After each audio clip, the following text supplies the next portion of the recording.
Hello students, welcome channel सब कुछ no. आज आप लोग पढ़ेंगे क्लास 10 एनसीईआरटी मैथ का प्रश्नावली 6.2 के लिए इंट्रोडक्शन का पार्ट 2। इससे पहले वाले पार्ट में आप लोगों ने प्रश्नावली 6.2 के लिए इंट्रोडक्शन का पार्ट 1 कंप्लीट पढ़ाई किया था, जिसमें आप लोगों ने थेल्स प्रमेय को भी जाना था।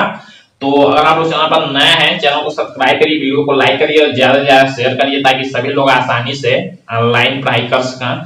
तो देखिए, आज आप लोग पढ़ेंगे इंट्रोडक्शन 6.2 में पार्ट 2। तो इस पार्ट में आप लोग जानेंगे थेल्स का जो कथन था उसको प्रूव करना जानेंगे। आप लोग थेल्स ने क्या कहा था, थेल्स ने जो रूल बनाया था, दो समान कोणिक त्रिभुजों की संगत भुजाओं का अनुपात सदैव समान होता है। इसको प्रूव करने के लिए हमने आप लोगों को बताया था कि पहले थेल्स प्रमेय जानना जरूरी है और थेल्स प्रमेय को कैसे प्रूव करना है ये भी आप लोगों ने जाना था।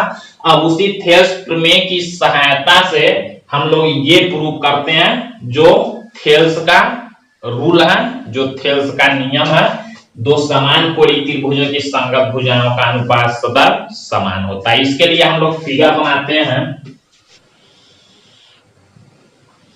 मान लीजिए ये कोई त्रिभुज है। अब इसमें देखिए आप लोग या तो एक ही में दो त्रिभुज बना सकते हैं या तो अलग अलग त्रिभुज बनाएंगे तब भी बात एक ही रहेगा। तो या तो आप लोग एक ही में या तो अलग अलग भी फिगर बना सकते हैं। यहाँ कहा है दो समान कोणिक त्रिभुज, तो हम लोग एक ही में भी फिगर ले सकते हैं। जैसे मान लीजिए यहाँ हमने ए ले लिया, यहाँ बी हमने ले लिया और यहाँ हमने सी ले लिया। अब इसमें हम लोग क्या करते हैं, इस BC के समांतर अगर हम लोग एक लाइन खींच देते हैं, BC के समांतर अगर हम लोग लाइन खींच देते हैं, मान लीजिए हमने खींच दिया DE, तो यहां पर देखिए दो त्रिभुज बने हुए हैं। एक त्रिभुज आप लोग देख सकते हैं ABC बड़ा वाला त्रिभुज और एक त्रिभुज आप लोग देख सकते हैं ADE। रूल क्या कहता है, अगर दो समान कोणिक त्रिभुज हो, समान कोणिक मतलब दोनों त्रिभुजों के तीनों कोण अगर बराबर हो तो उनकी भुजाओं का अनुपात सदैव समान होता है। उनके भुजाओं का अनुपात समान होता है, ये हमको सिद्ध करना है। समान कोणिक त्रिभुज ये है कि नहीं, पहले इसको चेक कर लेते हैं। तो देखिए, जब ये दोनों रेखाएं एक दूसरे के समांतर हैं तो आप लोग जानते हैं कि ये कोण बराबर होगा किसके, इस वाले कोण के, क्योंकि संगत कोण होगा। जब दो रेखाएं समांतर को एक तिर्यक रेखा काटती है तो संगत कोण बराबर होते हैं और इस वाले कोण का संगत ये वाला होगा। तो आप लोग देख सकते हैं ये त्रिभुज ADE है और एक त्रिभुज ABC है। दोनों त्रिभुजों में दो चीजें बराबर हो गई और तीसरा भी कोण देखिए, दोनों त्रिभुजों में देखिए दो कोण बराबर हो गए और तीसरा ये कोण A इस वाले त्रिभुज में भी है और बड़े वाले त्रिभुज में भी है। तो इस तरह से ये समान कोणिक त्रिभुज है, दोनों समान कोणिक त्रिभुज होगा।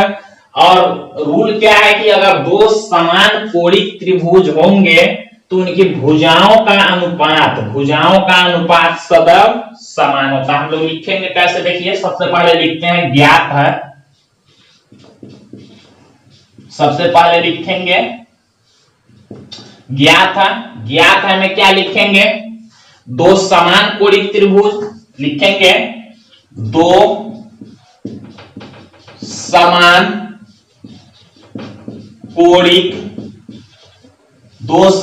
कोणिक त्रिभुज। कौन कौन से त्रिभुज हैं, एक त्रिभुज ADE है, त्रिभुज ADE तथा त्रिभुज एक ADE हो गया, एक ABC, त्रिभुज ABC। दो समान कोणिक त्रिभुज हमको ज्ञात है। सिद्ध क्या करना उसको लिखेंगे सिद्ध करना है। अब देखिए सिद्ध क्या करना है, सिद्ध हमको ये करना है कि भुजाओं का अनुपात समान होता है। भुजाओं का अनुपात क्या होगा, इसका भुजा इस छोटे वाले त्रिभुज का मान लीजिए हम लोग AD लेते हैं, एडी लेते हैं तो उसका अनुपात, अनुपात मतलब बटा किसके, बड़े वाले त्रिभुज का, बड़ा वाला त्रिभुज एबी है तो एडी बटा एबी। देखिए भुजाओं का अनुपात सदैव समान होता है, समान मतलब बराबर होता है भुजाओं का अनुपात। इस छोटे त्रिभुज का हम लोग भुजा अगर ए लेंगे तो बड़े वाले त्रिभुज का एसी लेंगे। ये हमको सिद्ध करना है कि भुजाओं का अनुपात समान होता है। ये नहीं कि एडी बटा डीबी ले लीजिए, नहीं, ये तो थेस प्रमेय है। ए बटा ईसी लेंगे तो थेस प्रमेय है, लेकिन यहाँ त्रिभुज की भुजाओं का अनुपात देखना है तो छोटा त्रिभुज का भुजा एडी हुआ और बड़े त्रिभुज का भुजा एबी हुआ, छोटे त्रिभुज का ए हुआ, बड़े त्रिभुज का एसी हुआ। तो ये हमको सिद्ध करना है, रचना कुछ करना नहीं है। हम लोग लिखते हैं प्रमाण या उत्पत्ति।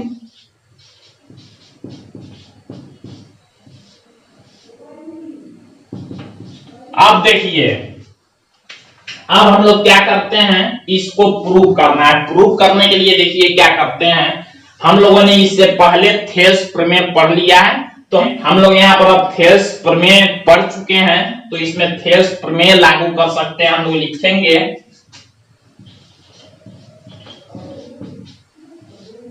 थेल्स प्रमेय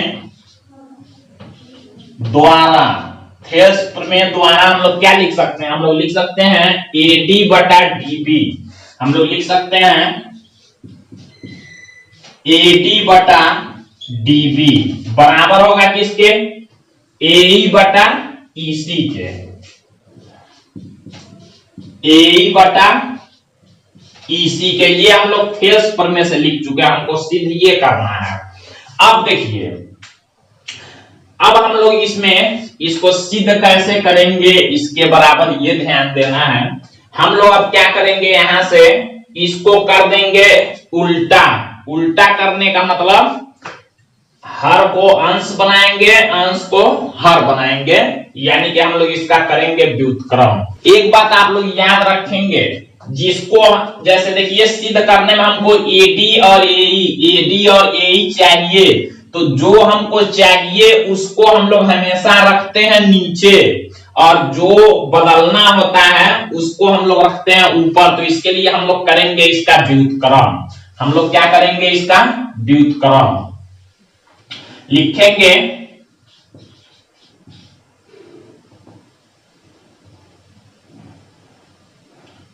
लिखेंगे व्युत्क्रम करने पर। अब देखिए जब व्युत्क्रम करेंगे हम लोग तो क्या होगा, ऊपर का नीचे हो जाएगा, यानी कि हम लोग लिख सकते हैं डीबी, डीबी ऊपर जाएगा और बटा में एडी बराबर ये नीचे का ऊपर जाएगा ईसी बटा में ए। देखिए इसको कैसे प्रूव करना है, याद रखेंगे आप लोग स्टेप। जिसको हमको बदलना नहीं है उसको हम लोग नीचे करते हैं तो व्युत्क्रम करना पड़ेगा। अब देखिए जब हमने व्युत्क्रम कर लिया, दोनों पक्षों में हम लोग एक जोड़ देंगे अपने तरफ से। आप लोग जानते हैं किसी भी समीकरण में हम लोग कोई भी संख्या जोड़ सकते हैं, घटा सकते हैं, गुणा और भाग कर सकते हैं। हम लोग लिखेंगे दोनों पक्षों में, दोनों पक्षों में एक जोड़ने पर। अब देखिए जब एक हम लोग जोड़ेंगे तो क्या होगा, लिखेंगे कैसे, लिखेंगे डीबी बटा में एडी और +1 और इधर भी बराबर में ईसी बटा में एई और प्लस में 1। अब देखिए ये समीकरण कुछ इस तरह का होगा। यहां एलसीएम ले सकते हैं हम लोग, तो जब एलसीएम लेंगे तो एलसीएम होगा एडी, यहां हो जाएगा डीबी प्लस यहां हो जाएगा एडी, नीचे है एलसीएम में तो एडी का 1 में मल्टीप्लाई, मतलब यहां हो जाएगा एडी। फिर देखिए बराबर में यहां जब हम लोग एलसीएम लेंगे तो एलसीएम होगा ए, यहां हो जाएगा ईसी प्लस में ए का 1 में मल्टीप्लाई होगा तो ए। ये आप लोग ध्यान देंगे, ये फिगर का है भी। अब देखिए फिगर से हम लोग देखते हैं डीबी प्लस एडी, देखिए डीबी और प्लस एडी मिलके क्या हो जाएंगे, एबी हो जाएगा पूरा। तो ऊपर हम लोग लिख सकते हैं एबी बटा में एडी और बराबर में देखिए ईसी प्लस एई मिलके क्या होगा, एसी होगा। तो एसी बटा में एई। अब देखिए यही हमको प्रूव करना था। देखिए एडी बटा एबी, एडी नीचे है एबी ऊपर, एई एसी, एई नीचे एसी ऊपर, हम लोग व्युत्क्रम कर लेंगे तो फिर से ये आ जाएगा। हम लोग लिखेंगे व्युत्क्रम करने पर। अब देखिए व्युत्क्रम करेंगे तो क्या होगा, एडी बटा में एबी और बराबर एई बटा में एसी। देखिए यही हमको प्रूव करना था, ये हमारा प्रूव हो चुका है।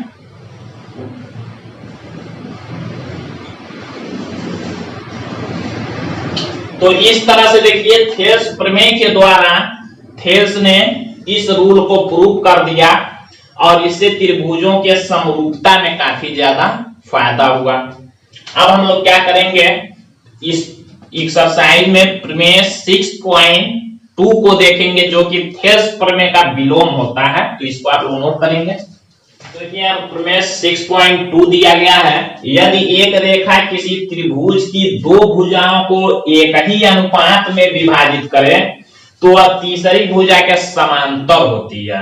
ध्यान क्या देना है, जो थेल्स प्रमेय था उसमें कहा गया था कि अगर एक भुजा के समांतर खींचा जाए तो दो भुजाओं को समान अनुपात में विभाजित करती है, ये कहा गया था। लेकिन ये उसी का उल्टा है, ये थेल्स प्रमेय का विलोम भी इसको कहते हैं।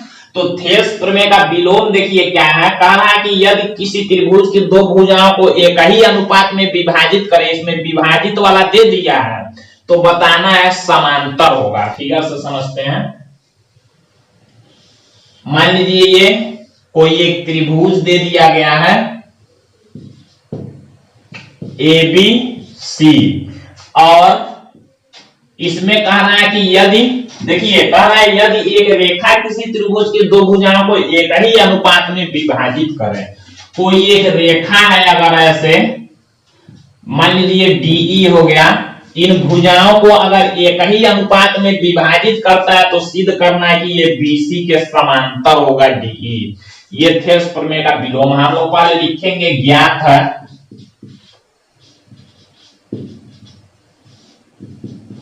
हम लोग लिखते हैं ज्ञात है। ज्ञात है में क्या दिया है, अनुपात दे दिया है बराबर। देखिए एक ही अनुपात में विभाजित कर रहा है, यानी कि अनुपात दे दिया है एडी बटा में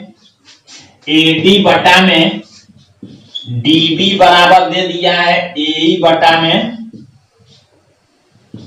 ईसी। समान अनुपात में देखिए एक ही अनुपात में विभाजित करता है, ये दे दिया गया है। हमको सिद्ध क्या करना है,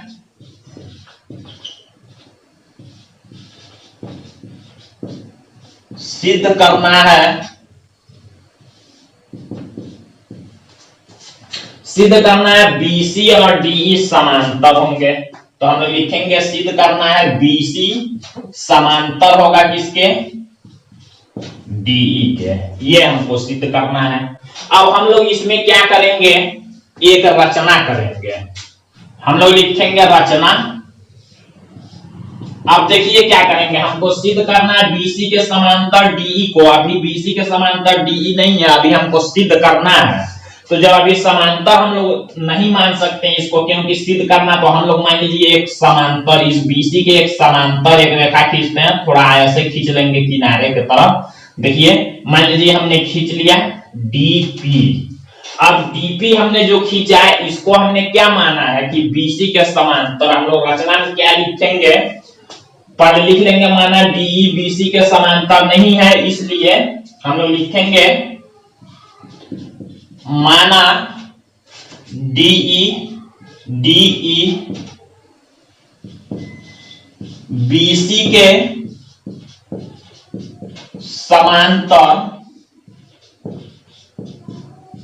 नहीं है, माना ये जो डीई है बीसी के समांतर नहीं है, अतः डीपी बीसी के समांतर हमने खींचा है, अतः बीसी के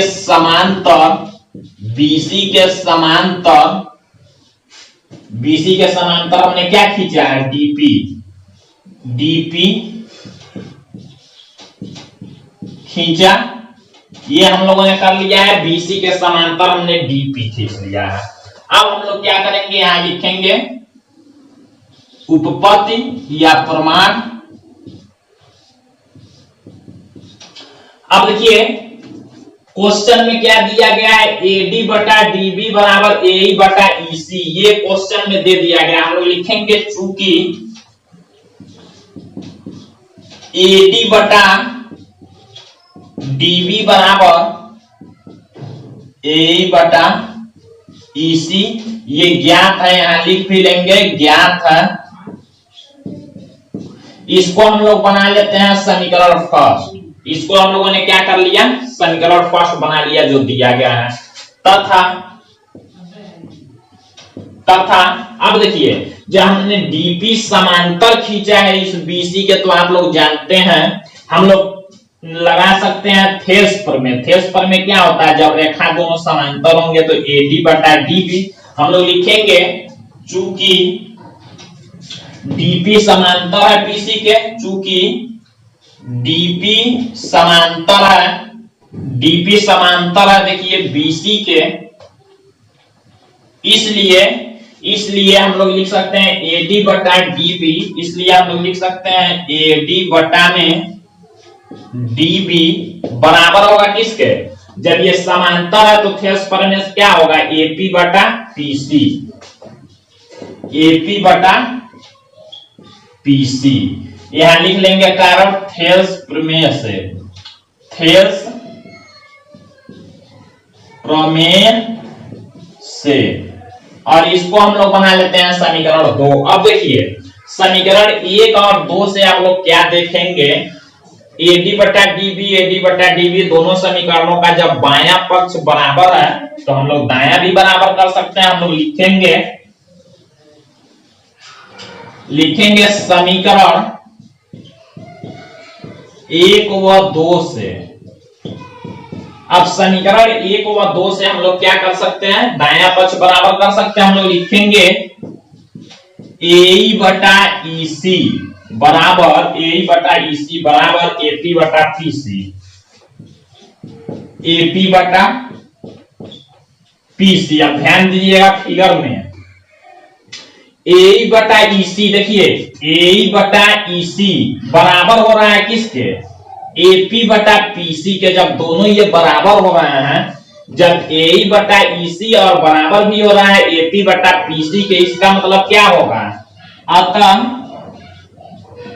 अतः देखिए इसका मतलब ये हुआ कि पी और ई दोनों एक ही बिंदु पर होंगे, इसी बिंदु पर होंगे, तभी तो ए बटा ईसी और बराबर भी हो रहा है एपी बटा पीसी के, यानी कि दोनों बिंदु जो पी और ई हैं वो एक ही पर होंगे। अतः हम लोग कह सकते हैं बिंदु पी और ई संपाती होंगे,